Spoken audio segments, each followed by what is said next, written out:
The year's 1953. You are flying in your brand new top-of-the-line Starfire jet late at night. Your mission is to destroy a PO-2 Polikarpov coming back from one of their far too common night bombing raids on US bases. Suddenly, you see a movement in the night sky and you have found your target.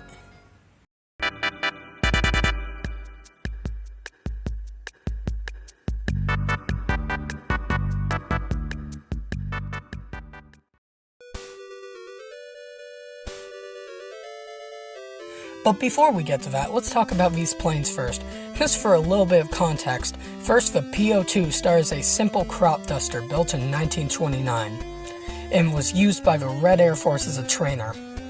The plane would only go at a top speed of 94 miles per hour, which for a combat aircraft is rather poor, especially during the Second World War.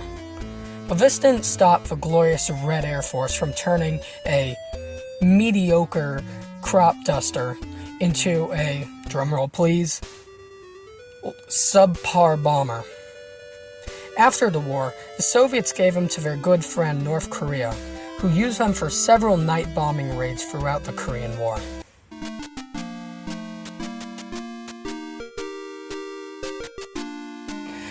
Now let's look at the Starfire.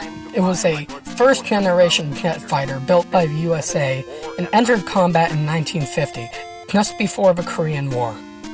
Now this plane has an absolutely monstrous speed of 640 miles per hour, which just absolutely blows the PO-2 out of the water, both figuratively and literally.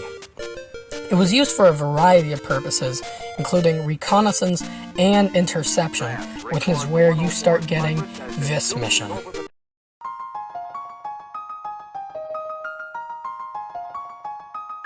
It was on one of these interception missions that the Starfire took off to face its fate. The PO-2 was just coming off of a night bombing raid against US positions when a Starfire spotted it and began its pursuit. As the Starfire began its engagement, it found that it could not get a good aim on the outdated aircraft due to it having an increased speed compared to the PO-2, not having a steady aim on the plane. To combat this, the Starfire slowed down to match the pace of the PO-2, but this only resulted in the Starfire stalling and plummeting back down to the Earth.